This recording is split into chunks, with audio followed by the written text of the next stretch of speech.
Alright, I've watched a bunch of different videos about this and I figured I'd make my own.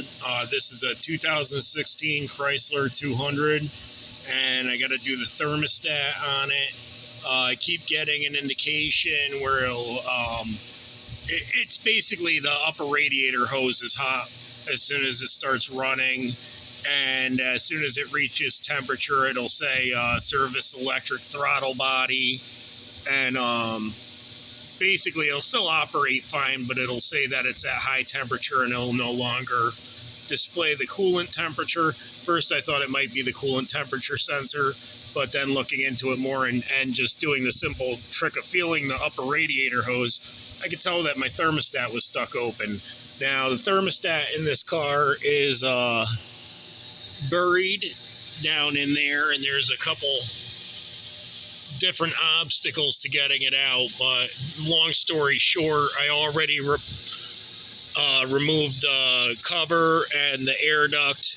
Gonna have to remove the throttle body, the air pump, and then hopefully get in there. I'm gonna remove the PCM as well, but this is where I'm at for basically my starting point.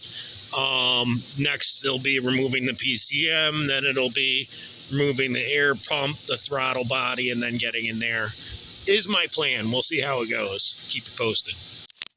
I just finished removing the thermostat housing on this 2016 Chrysler 200 2.4 multi-air. Yeah, naturally aspirated 4-cylinder motor.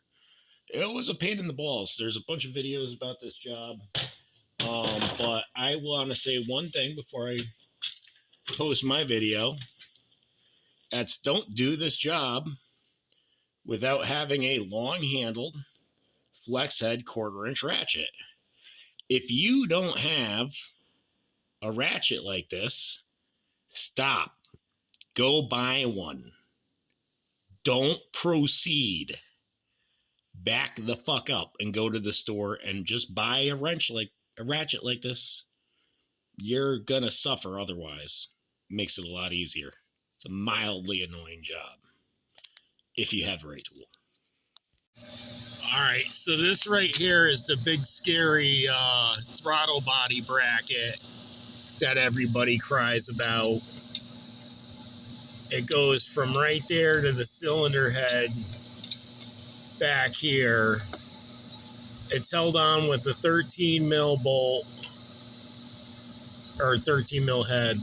I don't know what the actual fucking size is, but it's not that big of a deal. Like, people made it seem like it was a big pain in the ass to get the thing out of there. You need a long extension, and you know, the highest quality fucking Pittsburgh fucking 13 mil. I actually have good ones, but I'm in Pittsburgh, so fuck it. And yeah, it did the fucking trick. Cheap piece of shit, so whatever. But I mean, the way that guys talked about that fucking bracket, you would think it was a fucking nightmare, and it really was not a big deal. Got the air pump off, and gonna finish removing the throttle body and getting in around this exhaust housing. But I mean, there were fucking idiots that were going on after your fucking exhaust clamps before you fucking... Why would you go after that before that? Why would you take the fucking throttle body off before you fucking took off the air pump? The videos about this job are fucking insane. Like, they make it sound like it's a fucking nightmare and it's like this mechanical fucking artistry, and it's not that bad.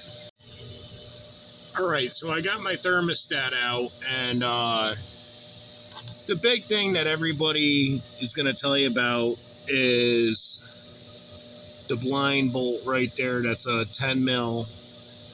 And it's in the back there, and it's definitely a pain in the ass. And again, coming in with the long flex head 1/4-inch did the trick. And that's really the only way to go. I mean, I couldn't imagine trying to do this job without a long flex head 1/4-inch.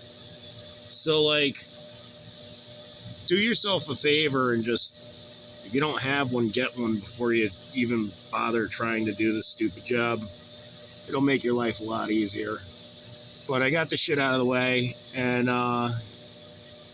honestly, my biggest problem was getting the fucking radiator hose off. Everything else was pretty straightforward, even if it was a little bit of a ball buster, but whatever. It's not like any harder than working on an R1.